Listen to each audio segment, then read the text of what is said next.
നമസ്കാരം കുട്ടികളെ. ഇന്നത്തെ ദിവസം നിങ്ങൾക്ക് ഒരു പൊട്ടക്കിണറ്റിലെ തവളയുടെ കഥ പറഞ്ഞു തരാം. പൊട്ടക്കിണറ്റിലെ തവള എന്നൊക്കെ പറയുമ്പോൾ കുറേ പേരൊക്കെ പറയും, അയ്യോ ഈ കഥ ഞങ്ങൾക്കറിയാം ചേട്ടാ, നമ്മൾ കുറേ കേട്ടിട്ടുണ്ട്. എന്നാലും ഇത് ആ കഥയല്ല. ഇത് വേറൊരു പൊട്ടക്കിണറ്റിലെ വേറൊരു തവളയുടെ കഥയാണ്. പണ്ട് പൊട്ടക്കിണറ്റിലെ തവള എന്താണോ ചെയ്തുകൊണ്ടിരിക്കുന്നത് അത് തന്നെയാണ് ഈ തവളയും ചെയ്തുകൊണ്ടിരുന്നത്. വെള്ളത്തിൽ താമസിക്കും, ജനിച്ചതൊക്കെ അതിൽ തന്നെ. അതിൻ്റെ ഉള്ളിൽ വല്ല എന്തെങ്കിലും ചെറിയ ചെറിയ പ്രാണികളോ അങ്ങനെ എന്തെങ്കിലുമൊക്കെ ഉണ്ടെങ്കിൽ അതിനെ തിന്നോ അങ്ങനെ ജീവിക്കും. ഒരു ദിവസം മുൻപ് നടന്ന കഥയിലെ പോലെ തന്നെ വേറൊരു തവള ആ കിണറ്റിൽ വന്നു പെട്ടു. അപ്പോൾ നമ്മുടെ ഇപ്പോഴത്തെ ഈ കിണറ്റിൽ കിടക്കുന്ന തവളയാണെങ്കിൽ പുറം ലോകത്തേക്ക് പോയിട്ടില്ല, പുറത്തുള്ള കാഴ്ചകളിലൊന്നും കണ്ടിട്ടില്ല. കംപ്ലീറ്റ് ലോക്ക്ഡൗൺ ആണെന്ന് അർത്ഥം. മനസ്സിലായില്ലേ? അപ്പോൾ അങ്ങനെ വന്നപ്പോൾ ഈ ഒരു തവളയെ കണ്ട, ഭയ് ഇത് കൊള്ളാലോ, എൻ്റെ അതേ രൂപം, അതേപോലെ തന്നെ ചാടി ചാടി നടക്കണം, വെള്ളത്തിൽ കൂടെ നീന്തുന്നുണ്ട്. അപ്പോൾ എൻ്റെ അതേ വർഗത്തിൽപ്പെട്ട ആൾ തന്നെയാണ്. അപ്പോൾ പിന്നെ വിശേഷങ്ങളൊക്കെ ചോദിച്ചു തുടങ്ങി. നീ എവിടുന്നാണ് വരണേ? അപ്പോൾ ഇത് പറയും, ഞാൻ സമുദ്രത്തിൽ നിന്നാണ് വരുന്നത്. സമുദ്രത്തിൽ നിന്നോ? അതെന്താണ്? അപ്പോൾ പറയും, അത് കുറച്ച് വലുതാണ്. ഇത്ര വലിപ്പമുണ്ടോ ചോദിക്കും. ഇത്രത്തോളം ഉണ്ടോ ചോദിച്ചിട്ട് ഈ അറ്റത്ത് നിന്ന് ഒരൊറ്റ ചാട്ടം കുറച്ചങ്ങനെ നീങ്ങിട്ട് ചേട്ടാ, ഇത്രത്തോളം ഉണ്ടോ നിൻ്റെ ഈ പറഞ്ഞ സമുദ്രം? അപ്പോൾ പറയും, ഇതൊന്നുമല്ല, അതിനേക്കാളും വളരെ വളരെ വലുതാ പറയും. അപ്പോൾ ഒരു ചാട്ടം വീണ്ടും വെച്ച് കൊടുക്കും, കുറച്ചും കൂടി വലിപ്പത്തിൽ. എന്നാൽ പിന്നെ ഇത്രയല്ലേ ഉണ്ടാവുള്ളൂ. ഇതൊന്നുമല്ല എൻ്റെ സഹോദര, ഇത് സമുദ്രം എന്ന് പറഞ്ഞാൽ വലിയൊരു സംഭവമാണ്. അത് ഈ കിണറിനൊന്നുമല്ല, അതിനേക്കാളൊക്കെ വളരെ വളരെ വലുതാണെന്ന് പറയാം. അത് പുറം ലോകത്തുനിന്ന് വന്നതല്ലേ, അതിന് കാര്യങ്ങൾ കുറേ കൂടി വ്യക്തമായിട്ട് അറിയാം. പക്ഷേ ഈ കിണറിൻ്റെ ഉള്ളിലെ ഈ പൊട്ടക്കിണറ്റിൽ ഇത്രയും കാലം ജീവിച്ചിട്ടുള്ള ഇവനാണെങ്കിൽ ഇതൊട്ട് പറഞ്ഞാൽ മനസ്സിലാവൂല്ല. ഈ ഒരു നുണയൻ തന്നെ, ഇതിനേക്കാളും വലിയൊരു സംഭവം പുറത്തോ ഒന്നുമില്ല, നീ നുണ പറയുകയാണെന്നുണ്ട് അതിനും അടിച്ചോടിപ്പിച്ചു നിർത്തും. അത് പറഞ്ഞു, എന്നാൽ ശരി, നിൻ്റെ കൂടെ ഞാനും ജീവിക്കില്ലെന്നുണ്ട്. അതും എന്നാൽ പിന്നെ ഈ കിണറ്റിൽ നിന്ന് അത് വല്ല വിധാനം രക്ഷപ്പെട്ട് അത് പുറത്തേക്ക് പോയി. ഇത്രത്തോളമാണ് നമ്മൾ കേട്ടിട്ടുള്ള കഥ അല്ലേ?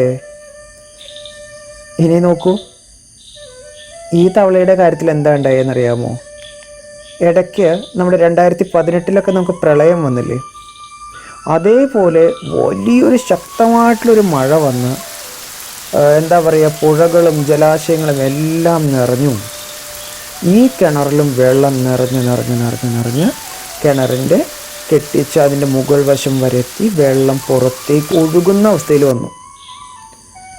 അങ്ങനെ വന്നപ്പോൾ സ്വാഭാവികമായിട്ടും ഈ തവളയും ഉയർന്നു വന്ന് വെള്ളത്തിൽ നിന്ന് പൊന്തി വന്ന് എന്തുണ്ട്, ഈ വെള്ളം പുറത്തേക്ക് ഒഴുകിയ സമയത്ത് അതും പുറത്തേക്ക് വീണു. ഇത്രയും കാലത്തിന് ഇടയ്ക്ക് ആദ്യമായിട്ടാണ് അതെന്ത് ചെയ്യുന്നത്, ഇങ്ങനെ കരയിൽ വന്നിട്ട് വേറൊരു വഴിയിലേക്ക് ഇങ്ങനെ പോണേ. തവളയല്ലേ, വെള്ളത്തിൽ കൂടെ ഇങ്ങനെ പോവാലോ, പ്രളയം അതിനൊരു വിഷയമല്ലല്ലോ. അതിങ്ങനെ സഞ്ചരിച്ചു നദികളിലൂടെ, അങ്ങനെ നദികൾ, അധികം ജലാശയങ്ങൾ, അങ്ങനെ ഇതിങ്ങനെ ഒഴുകി നടക്കുക. ഇത് കാണുന്നത് മുഴുവൻ പുതുമയുള്ള കാര്യങ്ങൾ. ഇതൊന്നും സ്വന്തം ജീവിതത്തിൽ ഇതുവരെ താൻ കണ്ടിട്ടില്ലാത്ത കാഴ്ചകൾ. അങ്ങനെ അത് ഒഴുകി അത് സമുദ്രം വരെ എത്തി.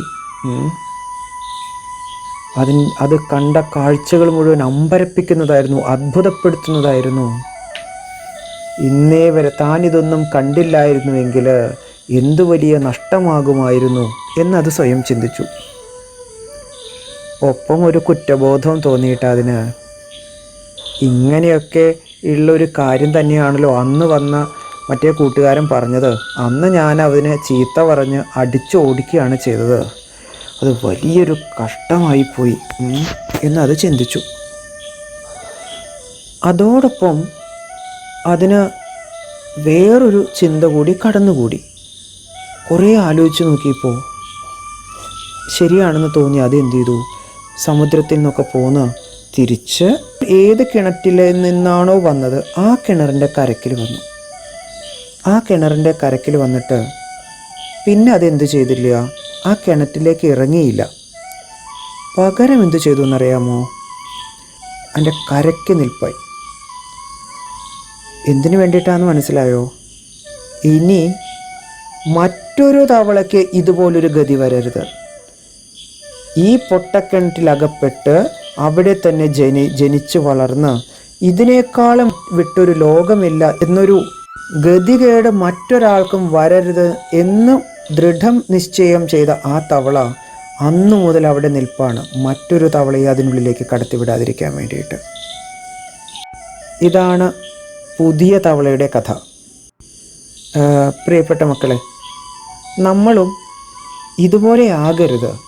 ഈ പൊട്ടക്കിണറ്റിൽ അകപ്പെട്ട തവളയുടേതുപോലെ നാം കണ്ടത് മാത്രമാണ് ശരി, നാം കേട്ടത് മാത്രമാണ് ശരി എന്ന് ഒരിക്കലും ശഠിച്ചുകൂടാ.